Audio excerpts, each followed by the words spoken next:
우리가 여러 가지 기도로 하나님 앞에 나아가지만 오늘 본문을 통하여서 하나님 앞에 정직한 기도가 무엇인가, 또 주님과 친밀한 기도가 무엇인가에 대한 은혜를 하나님께서 알려주시고 더 주님께로 가까이 나아갈 수 있는 기도자가 되시기를 축복합니다. 성도님들 가운데 신앙생활을 오래 하셔도 성격상의 이유로 대표 기도를 부탁을 드리면 굳이 사양하시는 분들이 계십니다.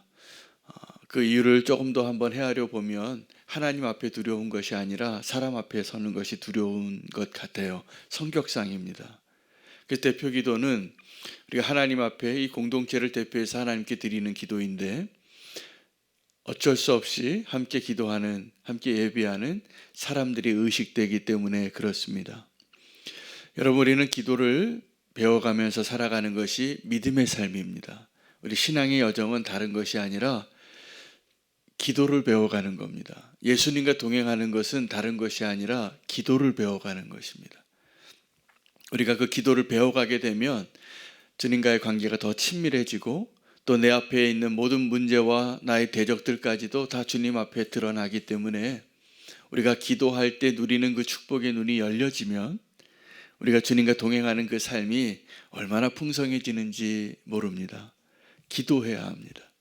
그래서 우리가 기도할 때 여러 가지 기도가 있습니다.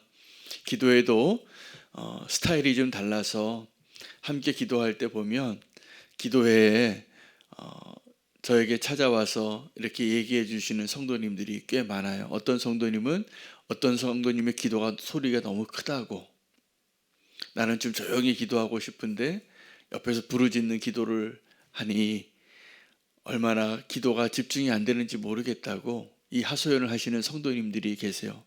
또 어떤 성도님들은 나는 정말 부르짖는 기도를 좀 하고 싶은데 우리 교회는 너무 정적이 많이 흐른다고 좀 뜨겁게 기도하고 싶다고 이렇게 말씀하시는 분들도 계십니다. 여러분, 이 두 가지 그냥 이렇게 함께 기도하기 참 힘든 이 두 가지 기도의 모습이 잘못된 것이 아닙니다.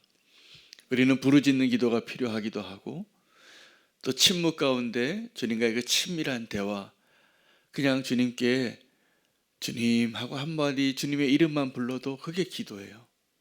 거기에 내 마음과 내 생각과 내 상황이 다 포함되어 있기 때문에 그렇습니다.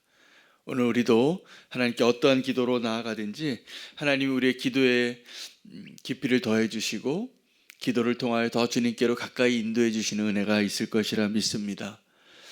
예수님과 함께 다니던 제자들조차도 기도하는 법을 가르쳐 달라고 주님께 찾아왔습니다. 주님, 우리에게도 기도를 가르쳐 주십시오. 그래서 우리가 배우게 된 게 주기도문인 거예요. 주님의 기도죠. 그 주님이 가르쳐 주신 기도는 사실은 어떻게 시작이 되었냐 하면 예수님과 함께 사역을 했던 세례 요한의 제자들은 기도문을 가지고 기도했다는 것입니다. 여러분, 기도문을 가지고 기도하면 우리의 기도가 흔들리지 않습니다. 우리 예배, 공예배 가운데서도 주기도문 하는 게 좋습니다. 그 기도는 주님이 우리에게 가르쳐 주신 완벽한 기도의 모형이에요. 우리가 기도할 때 무엇을 먼저 기도해야 하고 누구에게 어떤 이름을 부르고 기도해야 하는지를 분명하게 알려주고 있는 교과서와 같은 기도입니다. 주기도문으로 기도하시기 바랍니다. 저도 기도가 잘 안 될 때는 주기도문을 기도해요. 주기도문을 가지고 한 줄, 한 문장, 한 단어를 가지고 그 자리에서 멈춰서 주님께서 왜 이 기도를 이렇게 가르쳐 주셨을까? 그 일용할 양식이 뭐가 그렇게 중요할까? 나에게 있어서 용서하는 일이 왜 그렇게 중요하고 기도 제목이 되어야 했을까? 주님이 우리에게 가르쳐 주신 기도가 있는 것이죠. 그 기도로 기도해 보시기 바랍니다. 오늘 예배 마치고 기도할 때 그렇게 한번 기도해 보시기를 한번 권면합니다. 주님이 가르쳐 주신 우리에게 많은 유익이 있습니다. 먼저 하나님의 뜻이 하늘에서 이루어진 것처럼 땅에서도 이루어지게 하시기를 위하여 기도해야 될 사명이 우리에게 있는 것입니다. 근데 오늘 본문 시편 69편의 기도자는 하나님 앞에 기쁨으로 서 있을 때 그 기도의 순간을 기억하고 지금 나의 모습은, 나의 상황은 나의 대적들이 너무나 많은 가운데 있어서 기도하게 되어진 것을 고백합니다. 근데 그 고백이 너무 적나라해서 저런 기도를 해도 될까 싶을 정도로 나의 대적에 대해서 저주가 계속 이어져요. 그게 20절부터 오늘 28절까지 그냥 원수에 대한 하소연이에요. 나의 그 대적이 쓸개로 내 음식을 주는데 내게 초를 마시게 하고, 이거 어떤 음식들입니까? 먹을 수 없고 쓰고 목마를 때 더 목마르게 하고 더 괴롭게 하는 것들이에요. 내가 상처가 있는데 거기에 초를 치는 자와 같은 것이죠. 그들이 밥상이 올무가 되기를 원하고 그들의 평안이 덫이 되기를 원하고 그들의 눈이 어두워지기를 바라고 그들의 허리가 항상 떨리기를 원하고 그들의 분노를 그들의 위에 쏟게 해주시고 주님의 맹렬한 노를 그들에게 부어주십시오. 그들의 거처가 황량하게 되고 그들의 장막에 아무도 못 살게 해주십시오. 그들이 주께서 치신 자를 핍박하며 주께서 상하게 하신 자의 슬픔을 말하였사. 이게 무슨 얘기냐 하면 욥과 같이 지금 이 시편 기자가 하나님이 나를 쳐서 곤고한 가운데 있는데 내게 와서 그 하나님이 치신 자를 도리어 더 핍박하는 자의 모습으로 있다는 거예요. 그래서 나의 대적들이 그들의 죄악에 죄악이 더하게 해주셔서 생명책에서 지워달라고. 여러분, 이런 기도 제목 가지고 대표 기도할 수 있습니까? 막 기도하는데 이 대표 기도에 나와서 안 그러실 것 같아요.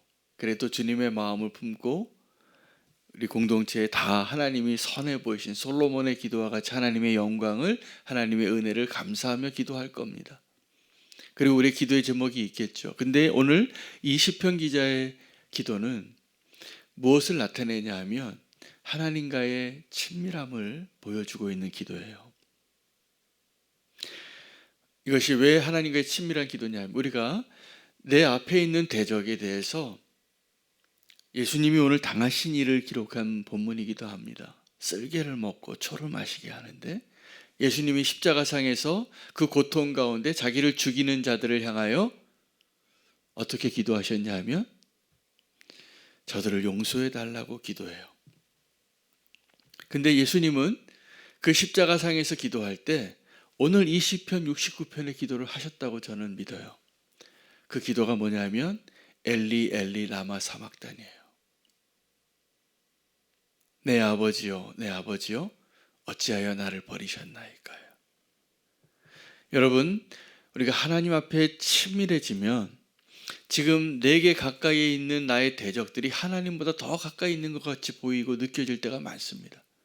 지금 나의 곤고한 그 상황이 나를 여태까지 신실하게 인도해 주시고 나를 보호하시고 나와 함께 하셨던 그 하나님의 은혜보다 나의 문제가 더 크게 느껴질 때가 있습니다. 근데 주님과 친밀한 기도로 주님과 함께 동행하는 사람은 어떤 은혜가 있냐면 나의 대적과 나의 문제를 주님이 이미 다 알고 계시다는 것이 믿어지는 거예요. 왜냐하면 주님이 내게 더 가까이 계시다고 믿고 기도하기 때문에요. 여러분, 오늘 이 시편 기자의 기도는 원수를 저주하는 것 같지만 사실은 이 기도를 하고 난 다음에는 저는 믿어요. 이렇게 기도하는 사람은 지금 그 사람이 대하고 있는 그 대적에게 은혜로 대할 수 있는 힘이 생길 거라고 믿습니다. 이 기도가 그런 힘을 허락하는 거예요. 그런 기도의 삶을 사람들이 누구냐면 다윗이에요. 오늘 이 시편 69편 이것은 다윗이 부른 시편 기도거든요. 근데 이 다윗이 이런 기도를 했기 때문에 자기를 계속 쫓아오는 사울 왕에게 그 사울 왕을 죽일 수 있는 기회가 있을 때 다윗이 자기의 대적이 너무나 분명하잖아요. 자기 죽이려고 모든 권력을 가지고 다 동원해서 나라의 모든 권력을 가지고 그 한 사람 잡으려고 시기심 때문에 미치광이 그 왕을 다윗이 이 기도한 거예요. 이 기도하니까 어떻게 되냐 하면 그 자기를 죽이려고 하는 그 사울 왕을 자기는 죽이지 않는 거예요. 자기의 손을 대지 않는 거예요. 그냥 옷자락을 뱉는데 그것뿐인데도 너무 양심이 찔리는 사람이 되는 거예요. 우리가 원수를 향하여 이런 위대한 사랑의 능력을 발휘하지 못하는 이유는 기도하지 않아서요. 우리가 기도하면 내 눈에 가시 같은 사람, 지금도 내 상처에 초를 뿌리는 사람, 지금도 나를 배반하고 뒤에서 수군거리고 나를 낙심케 하고 나를 실망시키는 그 사람을 위해서 축복할 수 있는 사람이 어떻게 됩니까? 기도할 때예요. 그 기도할 때 내 눈에 나를 괴롭히는 나를 덮쳐오는 그 밀려오는 그 모든 어려운 상황보다 더 크신 하나님을 신뢰하게 되니까. 여러분 기도하시기 바랍니다. 오늘 시편 69편의 기도가 우리 가운데 다시 회복되기를 축복합니다. 이것은 정직한 기도예요. 친밀한 기도예요. 이 기도가 있을 때 우리가 정말 주님과 동행하는 것이 가능하게 되는 것입니다. 그리고 주님과 동행하는 그 유익을 누리는 것입니다. 주님과 친밀해지는 그 기도는 내가 어떠한 기도를 해도 주님이 나를 들어주시고 나의 어떠한 상황도 이미 주님이 알고 계시다고 믿어지는 기도예요. 친밀한 기도에 능력이 있습니다. 주님이 함께 하시고 가까이 계시기 때문이시죠. 기도할 때 너무 멀리 계신 거룩하신 하나님, 완전하신 하나님, 그런데 나는 그렇지 못한 죄인으로 기도할 때가 많은데 주님과의 친밀한 기도가 회복이 되어지면 주님이 우리 안에서 역사하시고 함께 하시고 붙잡아 주시기 때문에 주님이 원하시는 그 온전한 성도의 삶을 누리게 될 것이라 저는 믿습니다. 그 기도를 위한 눈이 열려지시기를 바랍니다. 오늘 주님이 나와 함께 하시고 나의 모든 상황을 아시는 것, 여러분 그 친밀함이 회복되어지는 기도가 늘 있을 때 주님 그 기도가 주님께 드리는 그 기도가 너무나 소망이 될 것입니다. 기도의 자리에 나아가고 싶죠. 여러분 기도의 자리에 나아가고 싶지 않은 이유는 원수가 우리가 기도하는 걸 원치 않기 때문이에요. 또 하나는 우리가 정말 그 기도의 기쁨을 알지 못하기 때문에 친밀하지 않기 때문이에요. 그래서 좀 피곤하면 기도하고 싶지 않은 거예요. 기도하려고 그러면 자꾸 다른 분주한 일들이 급한 일들이 생기는 거예요. 그러나 기도하시기 바랍니다. 친밀한 기도를 하시기를 바랍니다. 나의 모든 상황을 주님께 다 아뢰시기를 바랍니다. 그것이 주님과 동행하는 거예요. 주님과 친밀하면 원수가 그 사이에 끼어들 수가 없어요. 원수가 내 앞에 가까이 있죠. 그러나 주님이 더 가까이 계시기 때문에 나의 대적이 내게 손가락 하나 될 수 없는 것이고 그 대적을 향하여 내가 손가락 하나 되지 않아도 주님이 다 간섭하시는 거예요. 그런 기도자 되시기를 바랍니다. 이 땅에서 주님께서 우리에게 주신 사명이기도 하고 축복이기도 한 것이 정직한 기도를 드리는 것입니다. 오늘 기도의 자리에는 저와 여러분이 함께 주님께 친밀한 기도로 정직한 기도로 나아가는 소중한 시간 되시기를 축복합니다. 오늘 다윗의 이 시편의 기도를 통해서 우리가 오늘 정직한 기도로 함께 주님 앞에 나아가겠습니다. 주 이름 부르고 기도하겠습니다.